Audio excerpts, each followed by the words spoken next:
PM Narendra Modi ने आज मन की बात के तहत आज दोबारा से पूरे राष्ट्र को संबोधित किया और इस बार एक 100वें एपिसोड पर नया आगाज किया है। लोकल फॉर वोकल के बाद अब वोकल फॉर ग्लोबल का नारा दिया है। और देखिए, जब लोकल फॉर वोकल और वोकल फॉर लोकल की बात होती थी तो पूरा देश जो है उसी धारा में बहता हुआ नजर आया। और आज जो देश के उद्यमी हैं उनको एक नई दिशा देने का काम किया है। पूरा फरीदाबाद ही नहीं, पूरा देश एक उत्सव के माहौल में रंगा नजर आया। और आज हमारे साथ पूर्व कैबिनेट मंत्री हरियाणा सरकार विपुल गोयल जी मौजूद हैं। सर, 100वां एपिसोड था, वर्ल्ड रिकॉर्ड बना, पूरा देश ही नहीं विदेश भी जो है प्रसारण देख रहा था। कितना जोश भर गई पीएम मोदी के मन की बात आज इस बार। आज सबसे बड़ी बात, मैं मोदी जी को बहुत बहुत धन्यवाद दूंगा कि आज इतने बड़े 100 एपिसोड, जिसके अंदर हर में 100 में किसी ना किसी समस्या को, किसी ना किसी व्यक्ति के उत्थान को, किसी ना किसी काम को बहुत वृद्ध करने का काम मोदी जी ने किया। और इन 100 एपिसोड का समाप्त करने का काम किया। और एक नया काम जो हमारे उद्यमियों के लिए कि लोकल फॉर ग्लोबल जो बात की उन्होंने, इस तरीके का जो नारा दिया, एक बहुत बड़ी प्रेरणा दी। और प्रेरणा के साथ साथ उन्होंने दर्शाया कि नरेंद्र मोदी जी इस बात का प्रचार प्रसार और उन्हें प्रेरणा देते हैं कि आप ग्लोबली जाइए, देश की सरकार आपके साथ खड़ी है इसके पीछे। ये भी एक नारा छुपा हुआ था।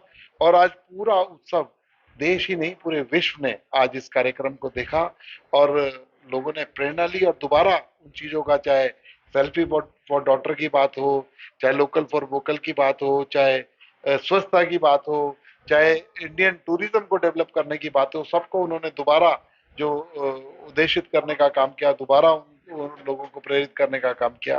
मैं सर, पीएम के लिए पूरा देश एक परिवार के समान है। और हमने देखा कि 100वें एपिसोड में भी और उससे पहले भी लगातार हरियाणा की कहीं ना कहीं किसी ना किसी बात को लेकर चर्चा अवश्य हुई है। कितना गौरवान्वित मानते हैं कि देश के प्रधानमंत्री जब देश और विदेश दोनों सुन रहा होता है और करोड़ों लोग सुन रहे होते हैं, उस वक्त हरियाणा की चर्चा होती है, वो भी सकारात्मक रूप से।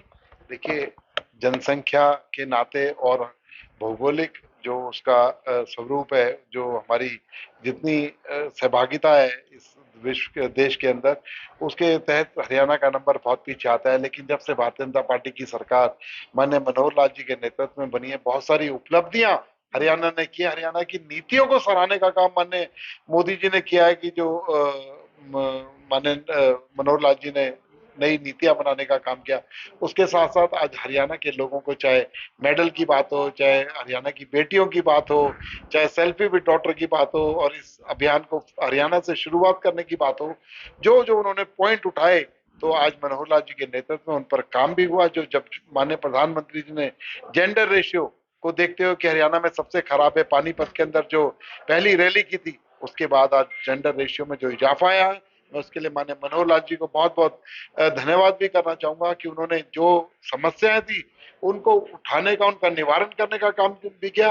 और मोदी जी ने हरियाणा से उनका लगाव और प्रेम को देखकर मैं गदगद हूं और बहुत ही गौरवान्वित महसूस करता हूं कि इस छोटे से प्रदेश का, इस विश्व के नेता को इतना ध्यान रखना। सर, पीएम मोदी कहते हैं कि जब वो एक एपिसोड में लोगों को संबोधित करते हैं तो अगले एपिसोड की जमीन तैयार हो जाती है। जब लोगों से रूबरू होते हैं तो कह सकते हैं, क्योंकि राजनीति की हम बात करते हैं तो ये 2024 की राजनीतिक जमीन भी इससे तैयार होगी, क्योंकि ब्रांड मोदी जो है नजर आ रहा है। और कहते हैं कि भाजपा अगर चुनाव जीतेगी तो मोदी के फेस पर जीतेगी। देखिए, मोदी जी के लिए 2024 की जमीन 9 साल के उनके कार्यकाल ने, उनके कार्यों ने पूरी कर दी है। मोदी जी को कोई बातें कहने की, कोई वोट मांगने जाने की या लोगों को बताने की, इस तरीके की मुहिम चलाने की जरूरत नहीं है। उनके जो काम है, हम कार्यकर्ता के रूप में, भारतीय जनता पार्टी विश्व की सबसे बड़ी पार्टी है, लगभग 18 करोड़ कार्यकर्ता हैं। सिर्फ उन्होंने जो काम किए हैं उन्हीं को, लोगों को अगर हम लोग बताते रहे, लोगों को याद दिलाते रहे और लोग करते भी हैं, तो मैं समझता हूँ दोबारा 2024 के अंदर बहुत भारी बहुमत से भारतीय जनता पार्टी नरेंद्र मोदी के नेतृत्व में सरकार बनाएगी और भारत विश्व का एक अग्रणी देश होगा। सर, पीएम मोदी की जो मन की बात है वो गैर राजनीतिक रहती है, लेकिन आजकल आपकी राजनीतिक चर्चाएं बहुत ज्यादा है। विपुल गोयल वर्सेस कृष्णपाल गुर्जर, ये हर व्यक्ति, एक हाउसवाइफ भी ये जानना चाहती है कि आने वाले समय में क्या होगा। लोकसभा चुनाव के लिए आपके जन्मदिन पर जिस तरह से एक चर्चा शुरू हुई कि विपुल गोयल लोकसभा चुनाव लड़ेंगे, लोग ये भी कहते हैं कृष्णपाल गुर्जर की टिकट कटना मुश्किल नहीं है। तो क्या कहेंगे लोगों से जो आस लगाए बैठे हैं कि विपुल गोयल को दोबारा अपने बीच में देखें, और कहीं ना कहीं इस बात को लेकर भी उन्हें संशय है कि लोकसभा की टिकट विपुल गोयल को मिलेगी या नहीं? लोकसभा में जो व्यक्ति जो भी बात है या चर्चा है या मीडिया से मैं एक निवेदन करना चाहूंगा, इस बात का गलत अर्थ ना निकालें। कृष्णपाल जी से कोई मतभेद नहीं है। कृष्णपाल जी हमारे पार्टी के एक नेता हैं, लोकल सांसद हैं। और रही लोकसभा लड़ने की बात, क्योंकि कोई भी कार्यकर्ता जो कार्यकर्ता है, आज भारतीय जनता पार्टी की एक लोकतांत्रिक व्यवस्था, एक छोटा सा छोटा व्यक्ति एक गांव के अंदर सिंपल एक दलित परिवार में रहने वाला व्यक्ति देश का राष्ट्रपति बनता है। द्रौपदी मुर्मू जैसा व्यक्तित्व देश का राष्ट्रपति बन सकता है। माननीय नरेंद्र मोदी जैसे व्यक्ति आज चाय बेचकर देश के प्रधानमंत्री बन सकते हैं। तो ये एक लोकतांत्रिक व्यवस्था है। ऐसा सोचना, कहना, संगठन जिसको सुनिश्चित करेगा। आपने देखा आज मन की बात से भी एक प्रेरणा ली। एक छोटे से गांव में एक छोटे से उसमें जो गिव अप करने वाला व्यक्ति था हिमालय पर जो सफाई अभियान से, उसको माने मोदी जी ने चुना, देखा और उसको इतना वृद्ध रूप दिया। आज देखा कि 5 टन कचरा उतर रहा है। तो मेरा कहने का मतलब है कि अगर संगठन चाहेगा और यहाँ पर कार्यकर्ताओं को टाइम टू टाइम चुनने का, उनको आगे आगे दायित्व देने का काम भारतीय जनता पार्टी कर रहा है।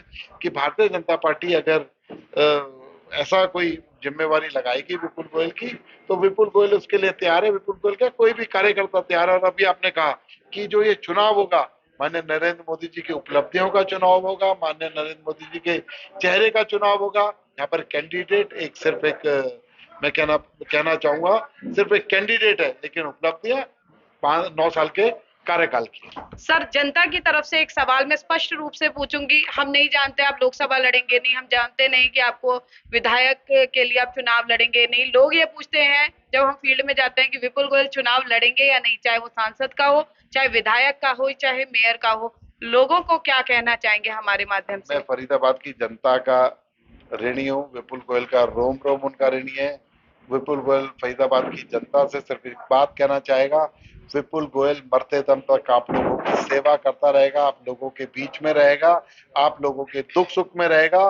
रात को 12 बजे 1 बजे भी विपुल गोयल को फोन करोगे, विपुल गोयल आप लोगों के साथ खड़ा मिलेगा। तो देखिए, पूर्व कैबिनेट मंत्री विपुल गोयल हमारे साथ थे। जिस तरह से पीएम नरेंद्र मोदी मन की बात करते हैं, भाजपा की विचारधारा को साझा करते हैं, उसी तरह से पूर्व कैबिनेट मंत्री विपुल गोयल ने भी जनता के लिए अपनी मन की बात हमारे माध्यम से साझा की। आने वाले समय में भी लोगों के लिए तन मन धन से तैयार रहेंगे, ऐसा उन्होंने आश्वासन दिया है। और एक उम्मीद जताई है कि जिस तरह से पीएम मोदी लोगों के मन में अपनी जगह कायम कर चुके हैं, आने वाले समय में भी ये दृढ़ विश्वास जो है वो जनता के बीच उसी तरह से कायम रहेगा। कैमरा पर्सन शिवम के साथ फरीदाबाद से पूजा शर्मा, पंजाब केसरी टीवी।